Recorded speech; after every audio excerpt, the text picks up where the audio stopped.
Bismillahirrahmanirrahim. Assalamualaikum warahmatullahi wabarakatuh.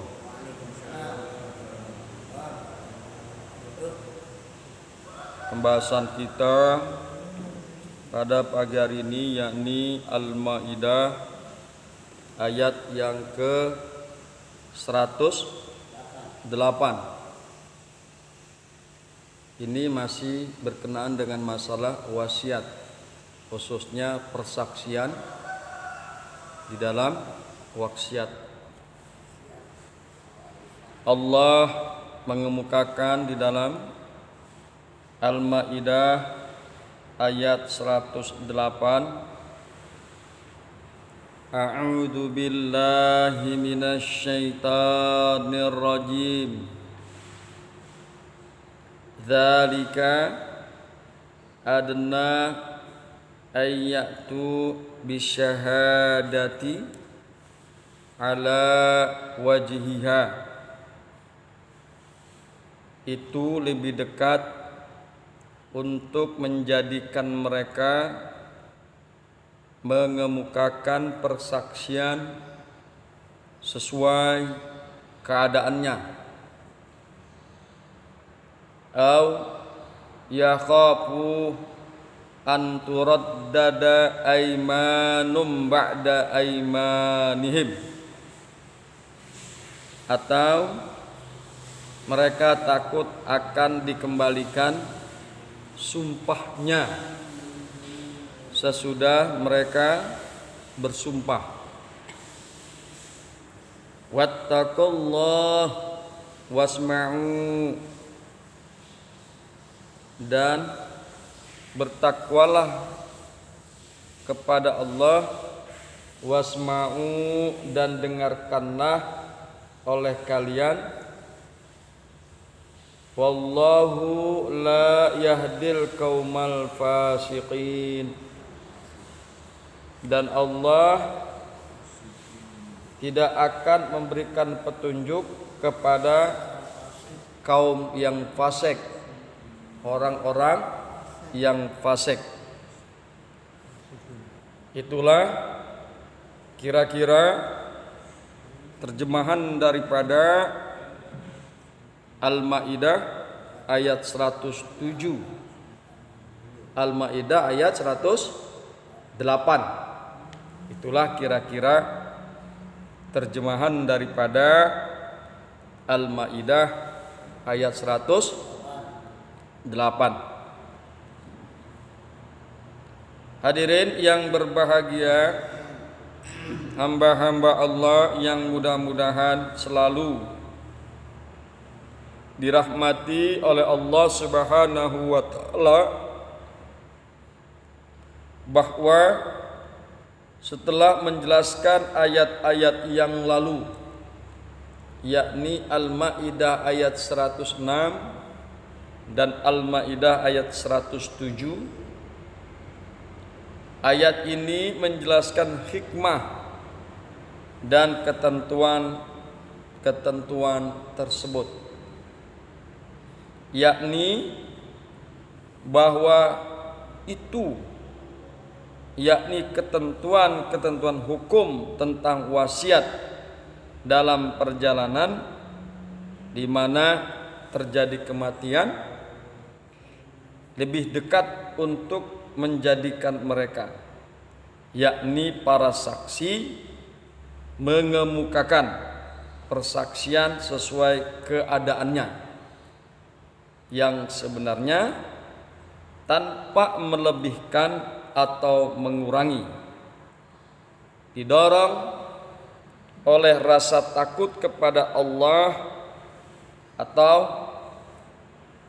kalau bukan karena dorongan rasa takut kepada Allah, maka paling tidak menjadikan mereka merasa takut akan dikembalikan sumpahnya kepada ahli waris sesudah mereka bersumpah. Dan bila ini terjadi, maka nama baik mereka akan tercemar di hadapan umum, di hadapan orang-orang banyak. Dan jika itu halnya, maka bertakwalah kepada Allah dengan menunaikan wasiat, mengucapkan sumpah yang benar, dan dengarkanlah, yakni patuhilah semua perintah Allah agar mendapat petunjuk. Dan Allah tidak memberi petunjuk kepada orang-orang yang fasik. Hadirin yang berbahagia, hamba-hamba Allah yang mudah-mudahan selalu dirahmati oleh Allah Subhanahu wa ta'ala. Kemudian di dalam tafsir Jalalain dikemukakan, zalika al-hukmul mazkur min raddil yamini alal warasati. Zalika, ketentuan-ketentuan yang disebutkan, hukum-hukum yang disebutkan, min raddil yamini, daripada mengembalikan sumpah itu kepada ahli waris.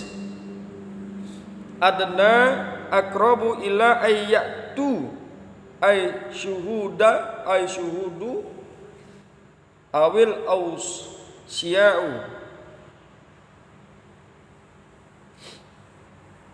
ya, yaitu hukum-hukum yang disebutkan daripada mengembalikan sumpah itu kepada ahli waris, itu lebih mendekatkan, itu lebih dekat untuk menjadikan mereka mengemukakan persaksian sesuai keadaannya, ya.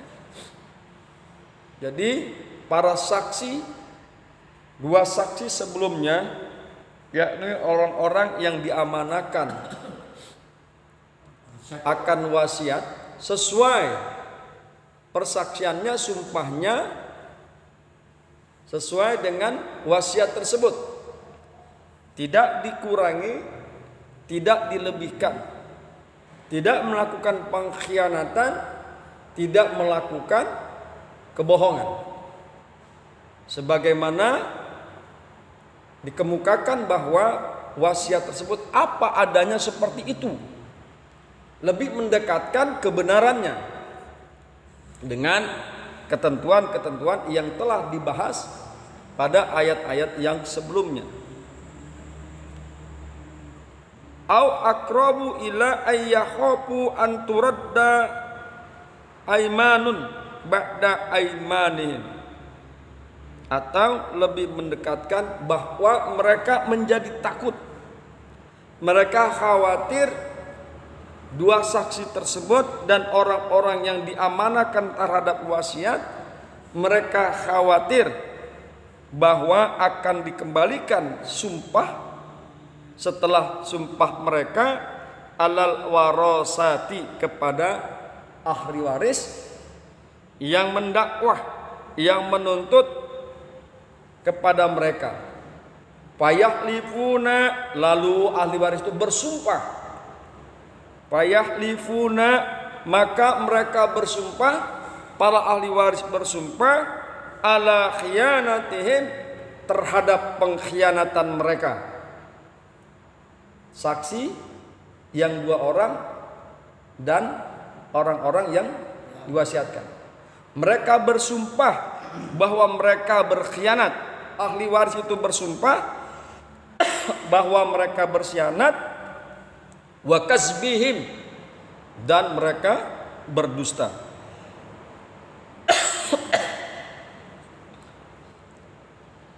Fayabtadi'una, maka jika itu terjadi, para ahli waris itu bersumpah bahwa mereka berkhianat, mereka berbohong, jika itu terjadi maka dua saksi sebelumnya, orang-orang yang diamanahkan terhadap wasiat merasa aib, merasa malu karena nama baiknya tercemar.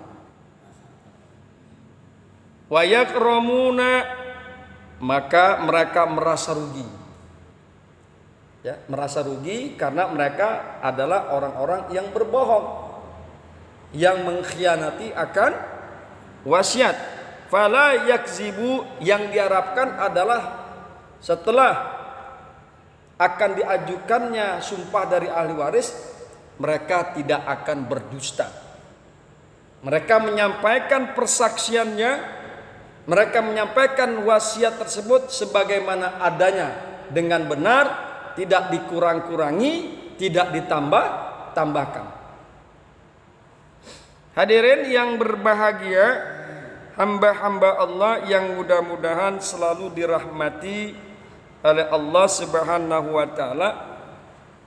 Perhatikan penggalan yang pertama, zalika adna ayyatu bisyahadati ala wajhiha.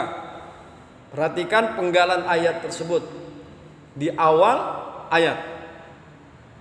Yang demikian itu lebih dekat untuk menjadikan mereka mengemukakan persaksian sesuai keadaannya, sesuai dengan isi wasiat tersebut, tidak dikurangi, tidak ditambahkan. Penggalan ayat ini adalah merupakan penjelasan tentang hikmah perintah bersumpah setelah sholat. Kemarin kita sudah bahas kenapa mereka ditahan, kemudian disumpah setelah sholat. Karena sholat itu merupakan kita menghadap kepada Sang yang Maha Kuasa. Sang Maha menentukan, yaitu Allah. Dengan asbab kita bersumpah setelah sholat, maka akan keluar rasa takut kita untuk melakukan kebohongan-kebohongan terhadap wasiat.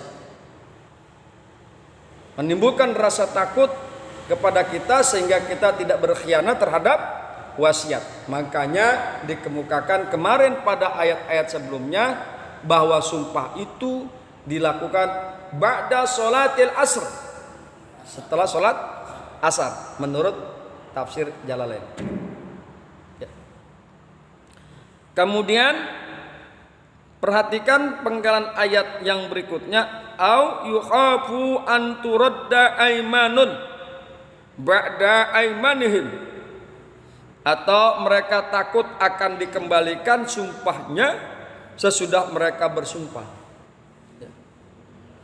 Adalah hikmah dari sumpah yang diperintahkan kepada ahli waris untuk menunjukkan kebohongan sumpah kedua saksi terdahulu. Jadi hikmahnya ini, ya. Mereka khawatir jika sumpahnya itu tidak diterima dan sumpahnya itu dikembalikan kepada ahli waris. Dan ahli waris itu bersumpah bahwasanya kedua saksi itu adalah berbohong dan telah berkhianat. Makanya hikmah yang diambil, yang bisa ditangkap daripada ayat ini, bahwa kedua saksi tersebut orang-orang yang diberikan amanah wasiat akan mengemukakan persaksiannya dengan benar sesuai dengan isi wasiat, tidak dikurangi, tidak ditambahkan. Bismillahirrahmanirrahim. Wattaqullah, dan takwalah kalian kepada Allah, bitarqil khiyanati wal kasbi, dengan cara meninggalkan khianat, tidak melakukan pengkhianatan terhadap wasiat. Takutlah kalian kepada Allah dengan cara tidak melakukan pembohongan dan kedustaan terhadap wasiat. Wasma'u, dan dengarkanlah oleh kalian ma tu'maruna bihi, apa-apa yang kalian diperintahkan dengannya, sama'a qabulin, dengan pendengaran yang diterima, ya. Ya. Wasma'u, dan dengarkanlah oleh kalian terhadap apa-apa yang kalian diperintahkan dengannya. Wallahu la yahdil qaumal fasiqin, dan Allah tidak akan memberikan pituduh, Allah tidak akan memberikan petunjuk kepada kaum yang fasik. Siapakah kaum yang fasik? Al-kharijina an ta'atihi, yaitu orang-orang yang keluar dari ketaatannya kepada Allah. Petunjuk yang mana? Ila sabilil khair, yaitu petunjuk kepada jalan yang benar. Allah tidak akan memberikan petunjuk kepada jalan yang benar, ya, kepada orang-orang yang fasik. Orang-orang fasik itu tidak akan mendapatkan petunjuk dari Allah kepada jalan yang benar. Hadirin yang berbahagia, hamba-hamba Allah yang beriman, ayat ini yaitu Al-Maidah 108 juga mengisyaratkan pengukuhan sumpah dengan memilih waktu tertentu. Dalam ayat ini adalah setelah sholat. Rasulullah SAW melaksanakan setelah sholat asar, yang sudah kita bahas sesuai dengan tafsir Jalalain. Rasulullah melakukan sumpah tersebut ba'da sholatil asr, setelah sholat asar. Kemudian pengukuhan itu dapat juga, pengukuhan sumpah dapat juga dilakukan dengan memilih tempat tertentu. Dalam konteks ini Rasulullah Sallallahu Alaihi Wasallam bersabda, tidak seorang pun yang bersumpah di mimbarku dengan sumpah palsu kecuali telah mengambil tempatnya di neraka. Hadis riwayat Imam Malik, Ahmad, dan Abu Daud. Ya, jadi itu hadisnya. Barang siapa yang bersumpah di mimbarku dengan sumpah yang palsu, maka sesungguhnya tempatnya adalah di neraka. Hadirin yang berbahagia, hamba-hamba Allah yang beriman, kemudian ada berbagai macam jenis pengukuhan sumpah. Yang pertama, pengukuhan sumpah dapat dilakukan dengan mengulang-ulangi redaksi sumpah sejalan dengan pengulangan redaksi persaksian dalam menuduh istri berzina atau menolak terhadap itu dari pihak istri. Hal ini sebagaimana tertuang di dalam surat An-Nur ayat 5 sampai 10. Jadi kalau nggak ada saksinya, maka orang yang menuduh zina istrinya harus bersaksi 4 kali. Yang kelimanya, apabila dia berbohong, maka dia akan dilaknat oleh Allah Subhanahu wa taala. Karena tidak ada saksi, maka dia harus mengulang-ulangi redaksi pengukuhan persumpahnya tersebut. Ini bisa kita lihat di dalam surat An-Nur ayat 5 sampai dengan 10. Kemudian pengukuhan sumpah dapat juga dilakukan dengan memilih kata-kata yang dinilai dapat menjadikan yang bersumpah berkata benar dalam sumpahnya.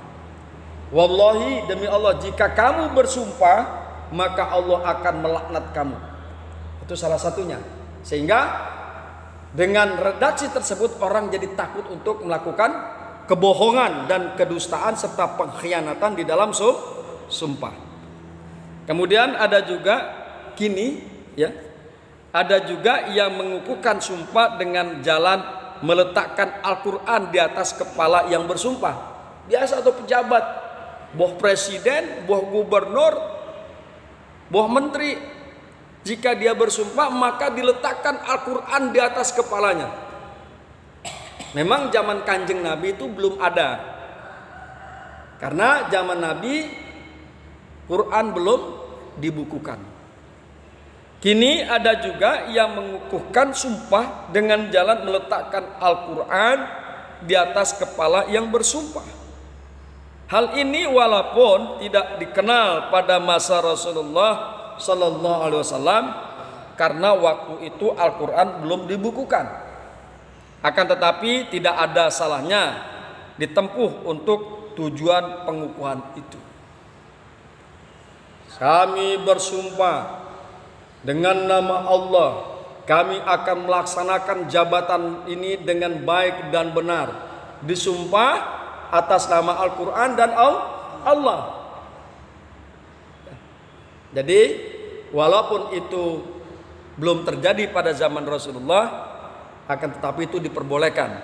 Bila dengan pengukuhan tersebut akan lebih bisa memantapkan seseorang yang disumpah bisa melaksanakan kewajibannya dengan sebaik-baiknya sesuai dengan sumpahnya.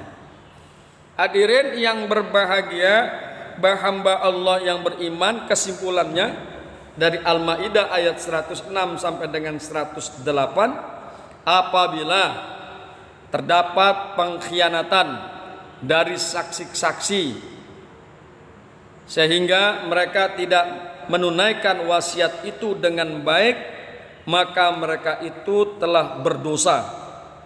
Dan 2 orang ahli waris dari keluarga yang meninggal itu diharuskan mengucapkan sumpah untuk mengukuhkan tuduhan mereka terhadap saksi-saksi yang berkhianat tersebut.